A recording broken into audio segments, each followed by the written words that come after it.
Hello everyone. Today we are going to start a unit number first of the subject Advanced Mathematics Group 1. Unit number first basically deals with the complex number system. Today in this lecture we will discuss about what is the meaning of complex number and why we need a complex number in mathematics. तो आज के lecture में हम लोग देखेंगे कि mathematics में complex number किसको बोलते हैं, मैथमेटिक्स में कॉम्प्लेक्स नंबर की क्या आवश्यकता है उसके बारे में स्टडी करेंगे। तो सबसे पहला क्वेश्चन है कि मैथमेटिक्स में हमारे पास existing number system that is जो रियल नंबर सिस्टम है उसके अलावा हमें एक और नंबर सिस्टम चाहिए जिसको हम लोग बोलते हैं कॉम्प्लेक्स नंबर। तो उस कॉम्प्लेक्स नंबर की क्यों आवश्यकता पड़ी हमें, उसको समझने के लिए आपको दो केस कंसीडर करने होंगे जो आपके स्क्रीन के ऊपर दिख रहे हैं। सबसे पहला केस है केस नंबर 1। तो सबसे पहले केस में हमने एक इक्वेशन लिया हुआ है, वो इक्वेशन है x² - 4 = 0। वो सबसे पहला इक्वेशन है। अब इस इक्वेशन में हम लोग -4 को इक्वेशन की राइट साइड मूव करेंगे तो इक्वेशन बनेगा हमारा x² = 4। अब इसको मॉडिफाई करेंगे हम लोग तो x² = 4 को हम लिख सकते हैं x = √4। So we all know that the answer of √4 is plus or minus 2. Here we are considering two sign plus or minus because answer of the square of plus 2 is 4. Square of 2 is 4 and square of -2 it is also 4.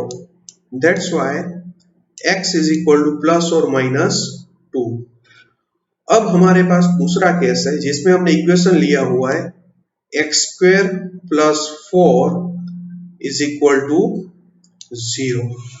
अब इस equation में आपको क्या करना है, जो आपके screen के ऊपर +4 दिख रहा है उसको इक्वेशन की राइट साइड आपको मूव करना है, +4 को वो हो जाएगा माइनस। सो इक्वेशन बनेगा x² = -4।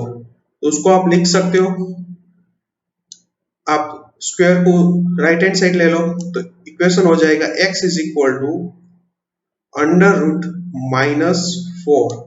अब मैथ्स में आप कोई भी नेगेटिव नंबर रहता है उसका स्क्वायर रूट नहीं निकाल पाओगे। Remember, you can not find the square root of negative numbers. आप नेगेटिव नंबर का स्क्वायर रूट आपको डायरेक्टली नहीं मिलेगा, उसके लिए आपको क्या करना पड़ेगा, कुछ मॉडिफिकेशन करने पड़ेंगे। जैसे कि ये -√-4 है, √-4 है, उसको आपको मॉडिफाई करना पड़ेगा ऐसे। ये √4 हो गया और -√-1 लिखना पड़ेगा। तो ये मॉडिफिकेशन हुआ, तो ये मॉडिफिकेशन करके आपको ये वाला टर्म मिलेगा। अब हमें पता है √4 का आंसर आपको डायरेक्टली मिल सकता है और उसका आंसर मिलेगा आपको प्लस और -2। तो ये वाला टर्म हमने यहाँ पर मूव कर दिया, प्लस और -2 को, और √-1 को एज इट इज रखो। अब ये जो √-1 है उसको हमने मैथ्स में एक सिंबल दे दिया, उसको i बोलते हैं। ये जो √-1 है उसको सिंबल दे दिया हमने i। तो आंसर हो गया हमारा x = प्लस और -2i। तो i को हम लोग बोलते हैं इमेजिनरी यूनिट, જેને ગુજરાતીમાં કહેવામાં આવે છે કાલ્પનિક એકમ। तो जब भी आपको कॉम्प्लेक्स नंबर सिस्टम में i दिखे तो i का मीनिंग होगा i = √-1। ये i की वैल्यू है, i की वैल्यू क्या है, √-1। i = √-1 और उसको हम लोग बोलते हैं इमेजिनरी यूनिट, જેને ગુજરાતીમાં કહેવામાં આવે છે काल्पनिक एकम। तो आप लोग क्लियरली अंडरस्टैंड हो गए होंगे। अब देखो, अगर आपके पास 4 है, अगर आपके पास 4 है तो इसका आंसर मिलेगा प्लस और माइनस 2। अगर आपके पास 16 है तो उसका आंसर मिलेगा आपको प्लस और माइनस 4। लेकिन अगर आपके पास अंडर रूट माइनस 4 है तो उसके लिए आपको इमेजिनरी यूनिट का इस्तेमाल करना पड़ेगा। तो उसका आंसर होगा प्लस और माइनस 2i, और i का मीनिंग होगा अंडर रूट माइनस 1। उसी तरह अगर आपके पास अंडर रूट माइनस 16 है तो उसका आंसर मिलेगा आपको प्लस और माइनस 4i। तो ये कॉन्सेप्ट हुआ हमारा कॉम्प्लेक्स नंबर का।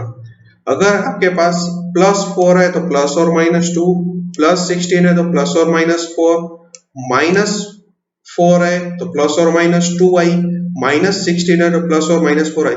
अब देखिए, सपोज आपके पास 16 है तो क्या लिखोगे आप, सोचिए।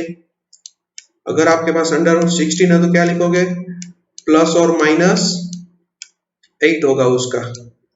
लेकिन अगर आपके पास अंडर रूट माइनस 64 है तो क्या लिखोगे आप, अंडर रूट माइनस 64 तो क्या लिखोगे आप, प्लस और माइनस 8i हो जाएगा उसका, ठीक है। और i को हम लोग बोलेंगे क्या, इमेजिनरी यूनिट, જેને ગુજરાતીમાં કહેવામાં આવે છે काल्पनिक एकम।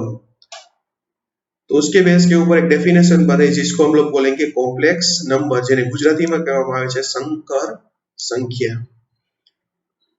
तो कॉम्प्लेक्स नंबर की डेफिनेशन कुछ इस तरह है, a number of the form z is equal to x plus iy is known as complex number where x and y are real numbers while I is equal to, जैसे हमने देखा पहली slide में कि I की value क्या है, under root minus 1, उसको हम लोग बोलेंगे इमेजिनरी यूनिट। गुजराती में डेफिनेशन कुछ इस तरह है, जो x અને y વાસ્તવિક સંખ્યાઓ હોય અને I is equal to under root minus 1 હોય તો z is equal to x plus iy સ્વરૂપની સંખ્યાને સંકર संख्या કહેવામાં આવે छे। तो हमारे पास कोई भी इस तरह की संख्या हो, नंबर्स हो इस तरह का, z is equal to x plus iy, तो उसको हम लोग बोलेंगे कॉम्प्लेक्स नंबर। और x और y की जो वैल्यू है वो क्या होगी, रियल नंबर्स की वैल्यू होगी। फिर से मैं दोहरा रहा हूं, आपके पास कुछ इस तरह की नंबर्स हो, z is equal to x plus iy, तो इस नंबर को हम लोग बोलेंगे कॉम्प्लेक्स नंबर, जिन्हें गुजराती में कहेવામાં આવે છે संकर संख्या। अब उसमें जो x वाला जो पार्ट है और y वाला पार्ट है वो दोनों क्या है, रियल नंबर है। और x और y जो है वो क्या है, रियल नंबर्स है। और i की वैल्यू है i is equal to under root minus 1। अब हमारे पास ये कॉम्प्लेक्स नंबर हो गया, z is equal to x plus iy। उसमें जो x है, उसमें जो x है उसको हम लोग बोलते हैं रियल पार्ट ऑफ z, જેને ગુજરાતીમાં કહેવામાં આવે છે z નો વાસ્તવિક ભાગ, અને उसका सिंबल है REZ। और जो y है उसको हम लोग बोलेंगे imaginary part of z, z नो काल्पनिक भाग IM ऑफ z। अब रिमेंबर, कोई भी कॉम्प्लेक्स नंबर होगा उसको हम लोग रिप्रेजेंट करेंगे कैसे, z से। z में जो x वाला पार्ट है, जो x वाला पार्ट है उसको हम लोग बोलेंगे रियल पार्ट, यानी कि वास्तविक भाग। और जो y है जिसके साथ i है उसको हम लोग बोलेंगे इमेजिनरी पार्ट, z नो काल्पनिक भाग। अब कॉम्प्लेक्स नंबर सिस्टम में जैसे हमने देखा आई की वैल्यू क्या है under root minus one, I is equal to under root minus one, ये जो है वो है आई की value, I is equal to under root minus one. अगर हम अंडर रूट को रिमूव करते तो वो क्या हो जाएगा i square is equal to minus one. So remember हमारे पास i इज इक्वल टू क्या है अंडर रूट माइनस वन, तो हम अंडर रूट को रिमूव करते तो वो हो जाएगा i square is equal to minus one. Suppose हमें वैल्यू निकालनी है आई क्यूब की, आई क्यूब की वैल्यू निकालनी है, हमें किसकी वैल्यू निकालनी है आई क्यूब की। तो हमें पता है कि आई क्यूब को हम इस तरह से लिख सकते हैं आई स्क्वायर इंटू आई लिख सकते हैं। अब आई स्क्वायर की वैल्यू क्या है माइनस वन, तो ये माइनस वन यहां पर लिख दो और आई को ऐसे ही रखो, तो माइनस वन इंटू आई क्या हो जाएगा माइनस आई, तो ये हो गई आई क्यूब की वैल्यू। फिर हमारे पास है आई रेस टू फोर, तो आई रेस टू फोर को हम कैसे लिख सकते हैं आई स्क्वायर इंटू आई स्क्वायर, आई स्क्वायर इंटू आई स्क्वायर। अब आई स्क्वायर की वैल्यू माइनस वन और minus one minus one minus one plus one. फिर सपोज हमारे पास है आई रेस टू फाइव, तो आई रेस टू फाइव को आप इस तरह से लिख सकते हो आई रेस टू फोर इंटू आई। अब हमें पता है आई रेस टू फोर की वैल्यू क्या है वन, तो वन यहां पर पुट कर दो, आई रेस टू फोर की जगह पर आई को ऐसे ही रखो, वन इंटू आई क्या हो जाएगा i. Now the set of complex number is denoted by C. સંકર સંખ્યાના ગણને C વડે દર્શાવવામાં આવે છે। इट मींस आपके पास कोई भी कॉम्प्लेक्स नंबर का सेट हो तो उसका सिंबल है C, जैसे कि नेचुरल नंबर है तो उसका सिंबल N है, उसी तरह कॉम्प्लेक्स नंबर है उस सेट का नंबर उस सेट का सिंबल है C। अब चलिए एक न्यूमेरिकल सॉल्व करते हैं। उस न्यूमेरिकल में आपको क्या करना है, आपको फाइंड करना है find real and imaginary part of following complex numbers. નીચેની સંકર સંખ્યાઓના વાસ્તવિક અને કાલ્પનિક ભાગ શોધો, નીચેની સંકર સંખ્યાઓના वास्तविक અને काल्पनिक भाग शोधो। तो जैसे हमने देखा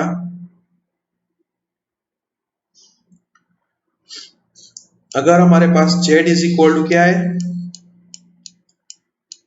x प्लस आई वाई, तो उसमें हम x को क्या बोलेंगे real part of z, z नो वास्तविक भाग जिसको सिंबल है आर ऑफ z, और y को क्या बोलेंगे हम लोग imaginary part of z, z नो काल्पनिक भाग आई एम ऑफ z। अब हमारे पास पहला कॉम्प्लेक्स नंबर है z1 is equal to 2 plus 3i, z1 is equal to 2 plus 3i, तो x यानी कि क्या होगा real part of z1, z1 no वास्तविक भाग आर ऑफ z1। अब देखो बिना आई वाला जो नंबर है उसको हम लोग रियल पार्ट बोलेंगे, ये जो 2 है आपके स्क्रीन के ऊपर ये 2 है, ये हो गया हमारा रियल पार्ट, और आई के साथ जो नंबर है वो उसको हम लोग बोलेंगे इमेजिनरी पार्ट। ये जो y है उसको हम लोग बोलेंगे imaginary part of z1, z1 no काल्पनिक भाग आई एम ऑफ z1, ये हो गया हमारा 3। तो रिमेंबर i के साथ जो नंबर रहता है उसको हम लोग बोलेंगे इमेजिनरी पार्ट यानी कि काल्पनिक भाग, और i के बिना वाला जो नंबर है उसको हम लोग बोलेंगे रियल पार्ट यानी कि वास्तविक भाग। अब दूसरा कॉम्प्लेक्स नंबर है z2 is equal to -2 plus 3i, z2 is equal to -2 plus 3i, तो उसमें रियल पार्ट कौन सा है x यानी real part of z2 no वास्तविक भाग आर ऑफ z2, तो वो हो गया हमारा -2, और y क्या है imaginary part of z2 no काल्पनिक भाग, तो i के साथ कौन सा नंबर है 3, तो वो हो गया 3।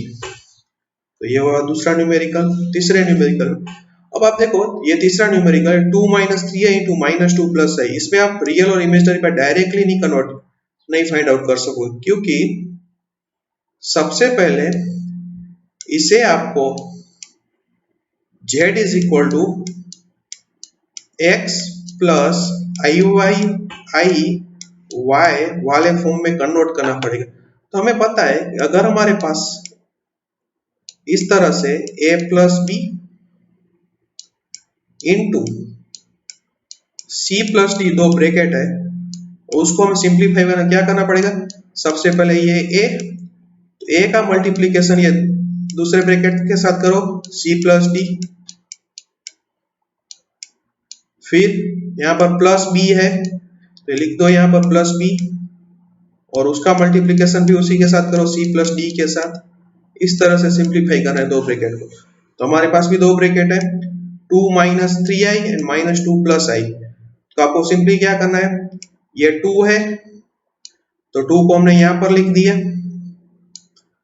अब उसका मल्टीप्लीकेशन कर दो माइनस 2 प्लस आई दूसरे ब्रैकेट के साथ, फिर है माइनस 3i, तो माइनस 3i को हम लोग यहाँ पर लिखेंगे और माइनस 2 प्लस आई यहाँ पर हो जाएगा मल्टीप्लीकेशन।